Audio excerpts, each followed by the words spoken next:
이 새벽에 우리에게 주시는 하나님의 말씀은 열왕기하 23장 31절에서 24장 7절까지의 말씀입니다. 제가 가지고 있는 성경책으로 구약성경 603쪽에 있습니다. 하나님의 말씀을 받들어 읽겠습니다. 여호아스가 왕이 될 때에 나이가 23세라 예루살렘에서 석 달간 다스리니라. 그의 어머니의 이름은 하무달이라 림나 예레미야의 딸이더라. 여호아스가 그의 조상들의 모든 행위대로 여호와 보시기에 악을 행하였더니 바로 누고가 그를 하맛 땅 림나에 가두어 예루살렘에서 왕이 되지 못하게 하고 또 그 나라로 은 100달란트와 금 1달란트를 벌금으로 내게 하고 바로 누고가 요시야의 아들 엘리야김을 그의 아버지 요시야를 대신하여 왕으로 삼고 그의 이름을 고쳐 여호야김이라 하고 여호아스는 애굽으로 잡아갔더니 그가 거기서 죽으니라. 여호야김이 은과 금을 바로에게 주니라. 그가 바로 누구의 명령대로 그에게 그 돈을 주기 위하여 나라에 부과하되 백성들 각 사람의 힘대로 액수를 정하고 은금을 징수하였더라. 여호야김이 왕이 될 때에 나이가 25세라 예루살렘에서 11년간 다스리니라. 그의 어머니의 이름은 스비다라 루마 부다야의 딸이더라. 여호야김이 그의 조상들이 행한 모든 일을 따라서 여호와 보시기에 악을 행하였더라. 여호야김 시대에 바벨론의 왕 느부갓네살이 올라오매 여호야김이 3년간 섬기다가 돌아서 그를 배반하였더니 여호와께서 그 종 선지자들을 통하여 하신 말씀과 같이 갈대아의 부대와 아람의 부대와 모압의 부대와 암몬 자손의 부대를 여호야김에게로 보내 유다를 쳐 멸하려 하시니 이 일이 유다의 임함은 곧 여호와의 말씀대로 그들을 자기 앞에서 물리치고자 하심이니 이는 므낫세의 지은 모든 죄 때문이며 또 그가 무죄한 자의 피를 흘려 그의 피가 예루살렘에 가득하게 하였음이라. 여호와께서 사하시기를 즐겨하지 아니하시니라. 여호야김의 남은 사적과 행한 모든 일은 유다왕 역대시락에 기록되지 아니하였느냐. 여호야김이 그의 조상들과 함께 자매 그의 아들 여호야긴이 대신하여 왕이 되니라. 애굽 왕이 다시는 그 나라에서 나오지 못하였으니 이는 바벨론 왕이 애굽 강에서부터 유브라데 강까지 애굽 왕에게 속한 땅을 다 점령하였음이더라. 아멘. 이 시간에는 자녀들이 실패하는 이유라는 제목으로 말씀을 나누도록 하겠습니다. 요시야 왕은 다윗 이후 역사상 가장 하나님의 말씀을 귀히 여기고 실천하는 왕이었습니다. 그래서 열왕기하 23장 25절에는 이렇게 평가합니다. 요시야와 같이 마음을 다하며 뜻을 다하며 힘을 다하여 모세의 모든 율법을 따라 여호와께로 돌이킨 왕은 요시야 전에도 없었고 후에도 그와 같은 자가 없었더라. 모든 율법에 따라 말씀 가운데 거했다는 것과 요시야 전에도 후에도 이런 왕이 없었다라는 것은 성경에서 볼 수 있는 최고의 칭찬일 것입니다. 그런데요, 정말 이해가 가지 않는 일들이 일어납니다. 그것은 그의 아들들의 신앙이 제대로 서지 않았다는 것입니다. 오늘 본문 31절에 보면 요시야에 이어서 요시야의 넷째 아들인 여호야하스가 왕이 되었는데 그의 나이가 23세라고 기록되어 있습니다. 23세라면 요시야가 율법책을 발견하고 남유다의 종교개혁을 일으키며 모든 우상을 부수고 성전을 새롭게 하고 유월절을 지킬 때 여호아하스의 나이가 10살 정도입니다. 10살이라면 어렴풋이 종교개혁을 했던 것이 기억에 남을 것입니다. 그리고 그 이후에 아버지를 따라 안식일마다 예루살렘 성전에서 예배하며 하나님께 나아갔을 것입니다. 아버지 요시야가 살아있는 동안 우상 숭배를 하지 않았을 것이고 늘 예배하는 장소에 있었을 것입니다. 요시야 왕이라면 그렇게 교육했을 것 같습니다. 더군다나 여호아하스의 이름은 그 이름의 뜻은 여호와께서 꽉 붙잡았다라는 뜻입니다. 요시야는 아들이 하나님께 꽉 붙들린 바가 되어서 일평생 주님만 바라보며 살기를 원했을 것입니다. 그런데요, 요시야 왕의 아들 여호아하스에 대하여 성경이 이렇게 기록하고 있습니다.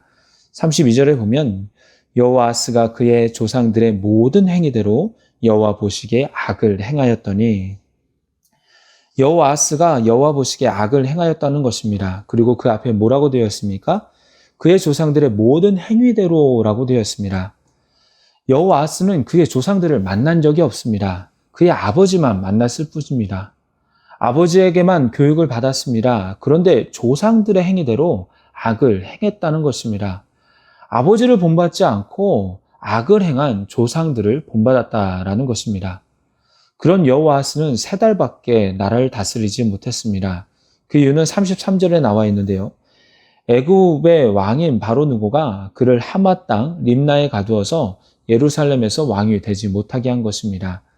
애굽은 바벨론을 막기 위해서 북진하던 중 무깃도에서 요시야를 죽임으로 인해서 완전히 유다를 봉신국가로 만들었습니다. 그런데 애굽 왕이 보기에는 여호아스가 마음에 들지 않았던 것 같습니다. 추론하기로는 여호아스 자체가 친애굽이 아니었던 것 같습니다. 요시야도 친애굽이 아니었기 때문에 백성들은 여호아스가 넷째 아들이었음에도 불구하고 아버지와 정치 색깔이 같았던 그 여호아스를 왕으로 삼았을 것이라고 봅니다. 하지만 성경은 그가 친애굽이 아니다를 그가 폐위된 이유로 말하지 않습니다. 그가 폐위된 이유는 세상적으로는 애굽 왕 때문에 그렇다고 하지만 여호와 하나님 편에서는 그가 여호와 보시기에 악을 행하였기 때문입니다. 하나님의 기준에 모자랐기 때문입니다. 그러기에 하나님은 애굽 왕 바로누고를 통하여 여호아스를 폐위시키고 인질로 잡아가며 유다로 하여금 100달란트와 금 1달란트를 내게 한 후에 엘리야김을 유다의 왕으로 올려놓습니다. 엘리야김은 요시야의 둘째 아들로서 여호아스와는 이복 형제입니다. 애굽 왕 바로누고는 엘리야김의 이름을 여호야김으로 바꾸죠. 엘리야김의 이름의 뜻은 하나님께서 세우셨다이고 여호야김의 이름의 뜻은 여호와께서 세우셨다입니다. 이름의 뜻은 사실 동일합니다. 그러나 이름을 지어주고 바꾼다라는 것은 너의 주님은 내 자신이 아니라는 것입니다. 너의 주인은 너의 이름을 지어준 나라는 것이죠. 그러면서 애굽 왕이 유다, 또 유다 왕인 여호야김의 주인임을 그 관계가 새롭게 설정되었음을 알리는 것입니다. 여호야김은 25살의 왕이 되어서 11년간 나라를 다스립니다. 근데 37절에 또 여호아스와 같은 평가가 달려 있습니다. 여호야김이 그의 조상들이 행한 모든 일을 따라서 여호와 보시기에 악을 행하였더라. 열왕기서를 읽다 보면 악을 행한 자들의 삶과 그 마지막이 좋지 않습니다. 잘 되는 것 같지만 그 끝은 비참합니다. 여호야김도 마찬가지입니다. 여호아스 대신에 왕이 되었으니 그 나름대로는 좋다고 느꼈을지 모릅니다. 괜찮은 왕이 되어야 되겠다라고 각오했을지도 모릅니다. 하지만 그도 여호아스처럼 여호와 하나님만을 바라보지는 않은 것 같습니다. 보시기에 합당하지 않았습니다. 그러니 여호와 보시기에 악을 행하였다라고 평가하고 있는 것입니다. 아버지 요시야 왕처럼 하나님의 종이 되어 하나님의 신실한 일꾼이 되어서 나라를 다스려야 하는데 그렇게 하지 않은 것입니다. 그런데요, 그렇게 되면 하나님의 종은 안 될지 모르지만 사람의 종이 되어버리고 맙니다. 선한 하나님의 종이 아닌 악한 자의 종이 되어버리는 것입니다. 그러게 왕이 되었지만 그 인생이 비참하게 된 것이죠. 1절부터 7절은 여호야김이 다스릴 때 유다 상황에 대해서 설명합니다. 1절은 이렇게 기록하고 있습니다. 여호야김 시대에 바벨론의 왕 느부갓네살이 올라오매 여호야김이 3년간 섬기다가 돌아서 그를 배반하였더니, 역사적으로 보면 주전 605년 유브라데 강가 갈그미스에서 이집트와 아수르 연합군과 바벨론의 군사가 맞서게 되는데요. 이를 갈그미스 전투라고 합니다. 이 전쟁에서 바벨론이 승리하게 됩니다. 이때가 바벨론의 느부갓네살 왕이 예루살렘까지 와서 여호야김을 잡아가는데요. 역대하 36장 6절에 보면 여호야김을 쇠사슬로 결박하여 바벨론으로 끌고 가는 것을 알 수가 있습니다. 이때 같이 끌려간 것이 다니엘과 세 친구들입니다. 그러나 같이 끌려간 유다 사람들은 바벨론에 그대로 포로로 있었지만 여호야김만큼은 얼마 동안만 이런 수모를 겪게 하고 이제부터는 바벨론만 섬길 것을 약속하게 하고 풀어줍니다. 그래서 비록 여호야김이 애굽에 의해서 왕이 되긴 했지만 갈그미스 전투 후에는 바벨론을 섬기게 된 것입니다. 그런데 이렇게 바벨론을 섬기기로 했는데 3년이 지나고 난 뒤에 오늘 본문 1절에 기록된 것처럼 바벨론을 배반하게 됩니다. 그 이유가 있는데 이 시점에서 애굽과 바벨론은 다시 한번 부딪히게 되는데 이 전쟁에서 애굽이 승리합니다. 이때 바벨론은 약 1년 동안 전열을 정비하게 되는데 이때 여호야김은 갈팡질팡하다가 바벨론을 버리고 친애굽으로 돌아선 것입니다. 그러자 바벨론의 부대, 갈대아 부대가 아람과 모압과 암몬의 군대와 힘을 합쳐서 유다를 치게 됩니다. 이때 여호야김은 애굽이 자신들을 도와줄 것이라고 생각해서 군대를 요청하죠. 그러나 애굽은 유다를 돕는 곳에서 발을 빼게 됩니다. 그러면서 유다는 전쟁에서 패할 수밖에 없었습니다. 성경이 자세히 기록되어 있지는 않지만 이때 여호야김이 죽었다는 것이 정설입니다. 그리고 유다를 이기고 계속되는 전투에서 승리한 바벨론은 7절을 보면 애굽 강에서부터 유브라데까지 애굽 왕에게 속한 모든 땅을 점령함으로 가장 강력한 나라로 서게 됩니다. 여기까지 보면 여호야김 또한 여호아스와 같이 국제 정세를 잘 따르지 못하여 바벨론의 침입을 받은 것 같습니다. 그러나 우리는 이 모든 것 또한 하나님의 계획임을 알아야 합니다. 3절에 보면 이 일이 유다의 임함은 곧 여호와의 말씀대로 그들을 자기 앞에서 물리치고자 하심이니 이는 므낫세의 지은 모든 죄 때문이며 라고 합니다. 또한 4절 하반절에는 여호와께서 사하시기를 즐겨하지 아니하시니라 라고 하죠. 유다가 바벨론의 침략을 받게 된 제일 원인은 므낫세와 그 이후의 왕들의 죄 때문이며 하나님께서 사하시면 모든 것이 회복될 수 있지만 그렇지 않기로 작정하셨다라는 것입니다. 그러기에 유다는 계속적으로 어려움을 겪을 수밖에 없었습니다. 그러나 이렇게도 생각해 봅니다.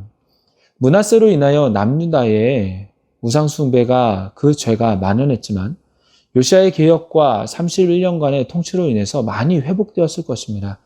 만약 그 신앙이 그대로 지속되었더라면 결과는 달라지지 않았을까요? 하지만 요시아 이후 여호아스, 여호야김은 하나님이 보시기에 악을 행함으로써 유다는 심판을 향하여 계속적으로 달려가게 됩니다. 하나님이 죄를 사하시려면, 용서하시려면 인간의 회개가 있어야 되는데, 돌이킴이 있어야 되는데 그것이 전혀 이루어지지 않은 것입니다. 예레미야를 보면 그토록 회개를 강구했건만 왕과 백성들은 눈물의 선지자 예레미야의 말을 전혀 듣지 않았습니다. 그러다가 멸망할 수밖에 없었습니다. 오늘 말씀을 통해서 우리는 놓치지 말아야 하는 사실이 있습니다. 역사는 하나님께서 주관하신다는 것입니다. 또한 우리 개개인의 삶 또한 하나님께서 이끄십니다. 하나님을 온전히 섬기십시오. 그리고 자녀들의 신앙교육, 다음 세대들의 신앙교육에 최선을 다하십시오. 요시야가 개혁해야 했던 것은 종교개혁과 동시에 다음 세대의 교육이었을 것입니다. 그렇게 다윗의 후손들이 하나님을 잘 섬겼더라면 어쩌면 하나님의 용서하심과 함께 자녀들의 비참한 죽음도 또 남유다의 고통도 없었을지 모릅니다. 그들은 하나님을 섬기는 대신에 사람을 섬김으로 더 힘든 삶을 살았습니다. 그러기에 우리 그리스도인들은 이 땅의 역사는 하나님이 주관하심을 알고 세상적인 공부나 또한 성공이 다가 아니라 가장 중요한 다음 세대의 신앙교육을 위해서 최선을 다하며 기도하는 저와 여러분이 되기를 바랍니다. 기도하겠습니다. 하나님, 이 시간도 주님의 말씀을 들려주시니 감사를 드립니다. 여호아스와 여호야김은 하나님의 종이 되기를 거부하였지만 결국에는 사람과 나라와 또한 환경의 눈치를 보는 사람의 종이 되고 말았습니다. 하나님, 저희와 우리 자녀들이 여호와 하나님만을 섬기기를 소망합니다. 그래서 하나님의 사람으로 세상에 흔들리는 자가 아니라 하나님의 말씀을 중심으로 살아가는 일꾼들이 될 수 있도록 이끌어 주시옵소서. 예수님의 이름으로 기도드리옵나이다. 아멘.